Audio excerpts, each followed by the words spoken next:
રૂપિયા જોઈ ધૂણતી નહીં, ગાડીઓ જોઈ કોઈ દાડો ઓળખોણ કરતી નહીં.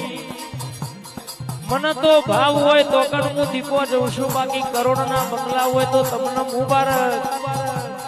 પણ જો પતરા વાળું નાર્યો વાળું ઘર હોય, આવકારો મોટો હોય તો એની મુલાકાત ને એની ઓળખોણ હું દીપો પેલા કરું છું. બાપ આ દુનિયામાં આજે 12માની પહેલી તારીખે ધૂણું બોલું, એકાલ બીજી તારીખ બનાવેલા ડોટના કાઢું, કોકનો હોનાનો હુરજ ના ઉગાડું, કોકનું 20 વર્ષનું દુઃખના બાગીનો ખુદ તો સુરેશભાઈ મારી દીપોનું વેણસા બાબો.